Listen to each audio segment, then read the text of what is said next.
Eu vos cumprimento com a doce e gloriosa paz do Senhor. Vamos, desta vez, fazer a nossa reflexão na primeira carta do apóstolo Paulo aos Tessalonicenses, capítulo de número 4. Eu vou ler a partir do versículo 13. Diz o seguinte a palavra de Deus: Não quero, porém, irmãos, que sejais ignorantes acerca dos que já dormem, para que não vos entristeçais como os demais que não têm esperança. Porque se cremos que Jesus morreu e ressuscitou, assim também aos que em Jesus dormem, Deus os tornará a trazer com eles. Dizei-vos, pois, isto pela palavra do Senhor: nós, os que ficarmos vivos para a vinda do Senhor, não precederemos os que dormem. Porque o mesmo Senhor descerá do céu com alarido e com voz de arcanjo e com trombeta de Deus, e os que morreram em Cristo ressuscitarão primeiro. Depois nós, os que ficamos vivos, seremos arrebatados juntamente com ele nas nuvens, a encontrar o Senhor nos ares, e assim estaremos sempre com o Senhor. Portanto, consolai-vos uns aos outros com estas palavras. Mas, irmãos, acerca dos tempos e das estações, não necessitais de que vos escreva, porque vós mesmos sabeis muito bem que o dia do Senhor virá como ladrão de noite. Pois que, quando disserem a paz e segurança, então lhe sobrevirá repentina destruição, como de dores de parto, aquela que está grávida, e de modo nenhum escaparão. Mas vós, irmãos, já não estáis em trevas, porque aquele dia vos surpreenderá como um ladrão. Amém?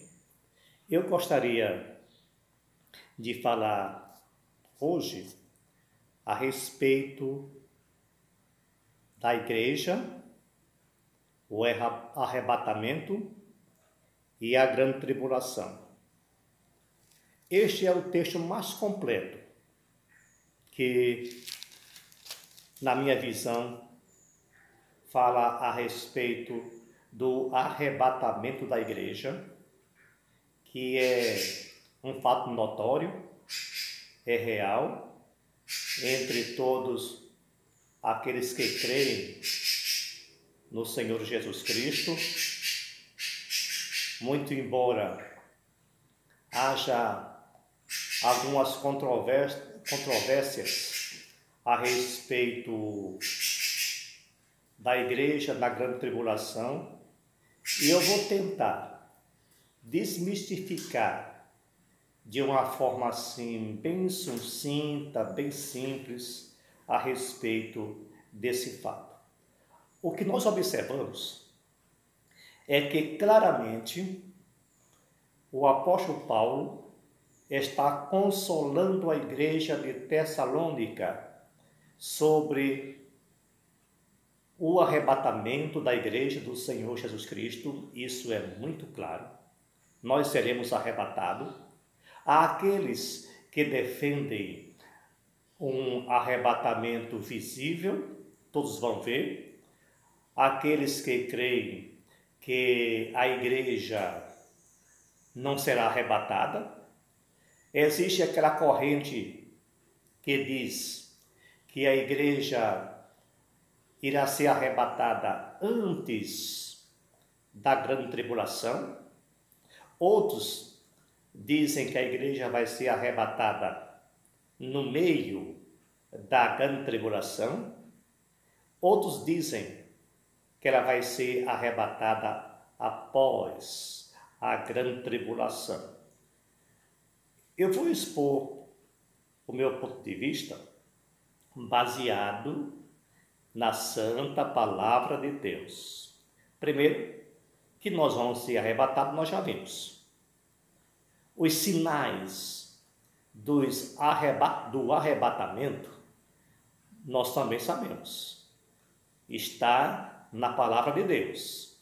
Se nós observarmos Marcos, capítulo 13, Mateus, capítulo 24, nós vamos ver o que vai preceder o arrebatamento e a grande tribulação, que este é o grande dilema, é o grande problema que muitos debatem a respeito disso. Mas o que nós sabemos, como diz aqui o texto, que os vivos transformados, porque antes do arrebatamento vai haver uma transformação do nosso corpo, mas antes que isso aconteça, os crentes que já dormem no Senhor, ou seja, que morreram fisicamente, serão ressuscitados e eles serão levados primeiro. Depois, nós, que estamos vivos, seremos transformados e levados aos céus, ao encontro do Senhor Jesus Cristo. O Senhor Jesus, ele deu todas as coordenadas desse acontecimento.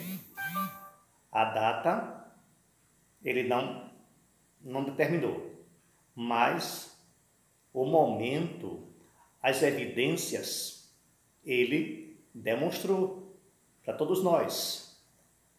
Agora, o que nós sabemos muito bem é que este arrebatamento, que vai ter os sinais, quando é que ele vai acontecer? Quando é que vai ocorrer o arrebatamento?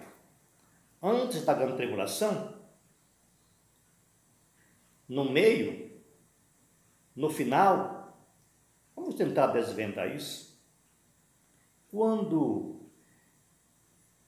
eu olho os textos bíblicos, eu observo que não tem sentido nós passarmos pela grande tribulação, porque sabemos que a grande tribulação, ela é a manifestação da ira de Deus sobre a impiedade humana. Ele vai julgar as nações.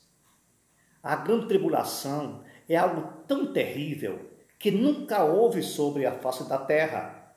É claro isso lá em Apocalipse. São fatos que nunca houve sobre a terra. Se Jesus Cristo já perdoou os nossos pecados, se Jesus Cristo já nos livrou do mal, como diz a própria palavra de Deus, nenhuma condenação há para os que estão em Cristo Jesus, que não andam segundo a carne, mas segundo o Espírito. E quando eu olho também lá em Romanos, vocês podem observar isso, em Romanos, no capítulo 5, versículo 9, ele diz que nós estaremos salvos da ira. E quando também observamos, aqui mesmo no livro que está em pauta, capítulo 1, eu vou ler para vocês. Capítulo 1 e versículo 10. E esperar dos céus o seu Filho, a quem ressuscitou dos mortos, a saber, Jesus Cristo, nos livra da ira futuro. Está aqui na Bíblia. Última parte, que nos livra da ira futura. É claro isso? 1 Tessalonicenses capítulo 2, segunda carta aos Tessalonicenses, capítulo de número 2. Eu vou ler aqui, capítulo de número 2, o versículo 6. Segunda Tessalonicenses, capítulo 2, versículo 6. O qual se deu a si mesmo em preço de redenção para todos, para servir de testemunha a seu tempo, para que, digo da verdade, ninguém foi constituído pregador, apóstolo, não aparece aqui, não é esse, não, eu estou lendo aqui outro texto. Eu quero 2 Tessalonicenses, capítulo 2. Isso, vamos meditar direitinho aqui, com bem calma. Está aqui, ó. E agora vós sabeis o que o detém, para que a seu próprio tempo seja manifesto. Ele está falando aqui da manifestação do anticristo. Está dizendo que alguém o detém. Então, a igreja precisa ser tirada para que o anticristo se manifeste. Uma breve evidência de que a igreja ela não vai passar pela grande tribulação. Agora, há uma pequena confusão entre tribulação e grande tribulação. É bom frisar isso. Tribulação é uma coisa, grande tribulação é outra. A igreja, ela sempre viveu em tribulação, desde o primeiro século. O apóstolo Paulo resiste tribulação em várias partes de suas epístolas. Agora, a grande tribulação é um fato à parte. A tribulação, ela tem como agente o ser humano. No caso, perseguição política, perseguição religiosa. A grande tribulação, ela tem como agente Deus. Ela tem um agente divino. Na grande tribulação, vai acontecer catástrofes cósmicas. Além das perseguições políticas, religiosa, haverá também catástrofes cósmicas. Então, consequentemente, ela vai ser diferente. Marcos 13, capítulo 24 e 25, está evidente. É só a gente pesquisar.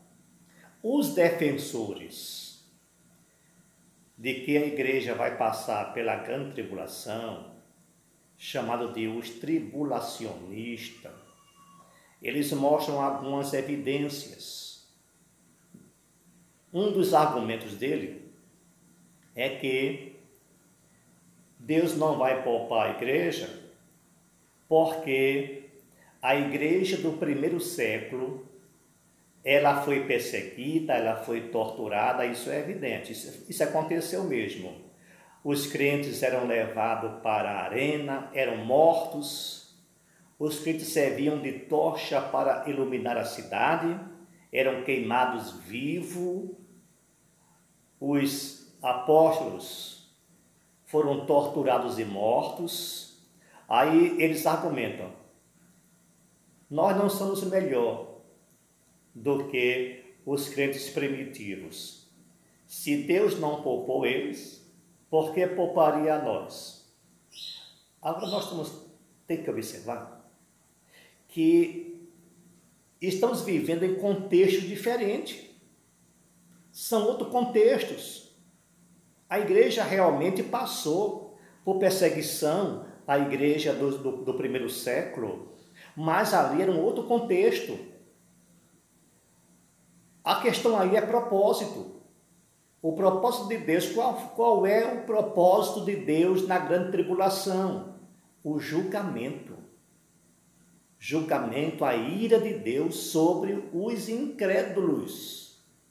Deus irá julgar as nações, isso é claro na Bíblia, não é julgar a igreja, ele vai julgar as nações. A igreja, ela vai ser julgada nos céus, não é um julgamento de condenação, porque após o arrebatamento, nós estaremos com Cristo, iremos participar do tribunal de Cristo e das bodas. Enquanto isso, a terra estará sofrendo a grande tribulação. A igreja vai estar lá nos céus. Volto a reforçar. A igreja não vai estar aqui na terra devido a algumas evidências. O primeiro eu acabei de citar, julgamento de Deus. E a Bíblia prova aqui que nós estaremos salvos da ira.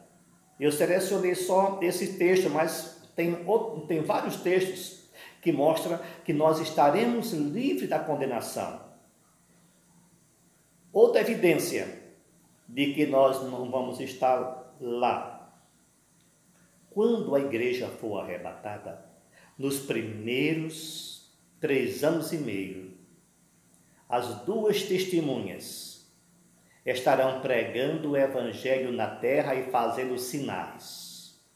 Quem é que prega o evangelho na terra? É a igreja. Se a igreja tivesse aqui, não haveria necessidade dessas 2 testemunhas. A igreja estará na terra, estará nos céus, enquanto as 2 testemunhas estarão pregando, fazendo sinais, e muitas pessoas vão se converter ao evangelho. Ainda é um reflexo da graça. A igreja vai estar lá.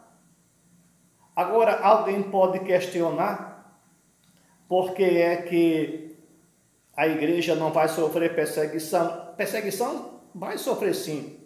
Agora, nós queremos tomar como modelo o Brasil. Mas é bom frisar que 150 milhões de crentes são atualmente mortos, torturados e perseguidos pelos países aí afora, em especial na África.